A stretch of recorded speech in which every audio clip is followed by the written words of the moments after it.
Hello guys, welcome to my YouTube channel, and before we proceed, please subscribe, share, and hit a subscribe button to receive more video updates. The infamous trials, Witches of Salem trial.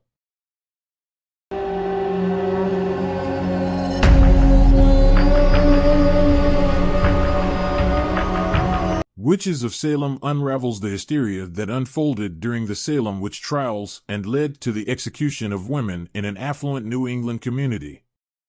This docudrama is a real-life horror story with young teenage girls tragically accused and convicted by the shadowy adults lurking in the background. Undoubtedly the most infamous witch trials in the world, the Salem witch trials have captivated minds and fueled discussions for centuries. Sparked by a mysterious illness that afflicted young girls living in Salem, the trials quickly grew out of control, and before long, over 200 individuals had been named and tried for witchcraft. On a cool, crisp January morning in 1692, the unthinkable happened for one family in the sleepy town of Salem, Massachusetts. Town minister Samuel Parris watched on in horror as his daughter, Betty, 9, and her cousin, Abigail, 11, came down with violent fits of rage that contorted their bodies and caused uncontrollable screaming. Following an assessment from the town doctor, Parris received the heartbreaking diagnosis: the girls had been bewitched and were being possessed by the devil himself. It didn't take long for the fever to take grip, and it seemingly burned its way through the community. 6 more girls came down with the sickness throughout the following months, and each of the girls had a similar story. The culprits for their possession were 3 local women who had made a pact with the devil. By the end of February, arrest warrants had been issued, and the 3 women were brought forth to stand trial, but no one could have predicted what came next.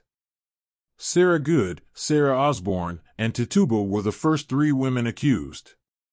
All of them were already considered social outcasts in some way, which made any accusations laid against them easier to believe. Sarah Osborne hadn't attended church for over 3 years at the time of her accusation and was in a legal battle with the family of one of her accusers. Meanwhile, Sarah Good was a pregnant beggar who often went door to door asking for help while her husband worked as a laborer. Tituba, who was the first to be accused, was the Parris family slave and was likely accused based on nothing more than her Caribbean background. On March 1, 1692, the trials of all 3 women began.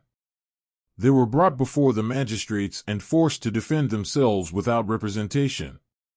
Worse still, their accusers were in the courtroom with them and would continue to act possessed by flinching and screaming as if the accused were using magic to hurt them. After days of interrogation, the women were sent to jail, and while Osborne and Good both protested their innocence, Tituba quickly confessed to having made a pact with the devil. However, while Tituba's confession was likely an attempt to escape any further persecution or torture, she was encouraged to name her conspirators.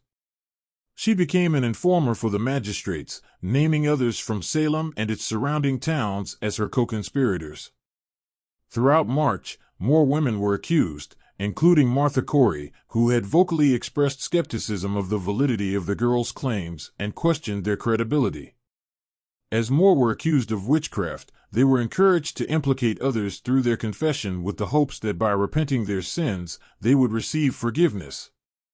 By the end of the 14-month trials, over 50 people had implicated others to escape further persecution. In total, more than 200 people had been accused of witchcraft, with the youngest being just 4 years old. 30 people were found guilty, and 19 were sentenced to hang, with many more dying while awaiting trial or during the torturous trials themselves. Unlike a criminal trial today, where the accused are considered innocent until proven guilty, in the late 1600s, it was the other way around.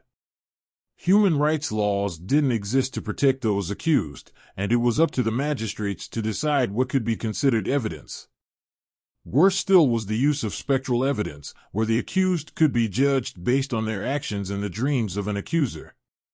Salem was a Puritan town, which meant that a lot of its laws and legal procedures were influenced heavily by the Bible. as it was a sin to give a false confession. Any accusations or confessions, even though most were extracted through torture, were considered damning evidence in a court of law. For many of the accused, however, giving a false confession would save them from a far worse fate. Giles Corey, an 81-year-old farmer, had entered an innocent plea and refused to confess and implicate others. He opted instead to remain mute throughout his trial. To obtain a confession from him, the magistrates ordered that he be pressed, have large rocks piled on top of him, until he confessed.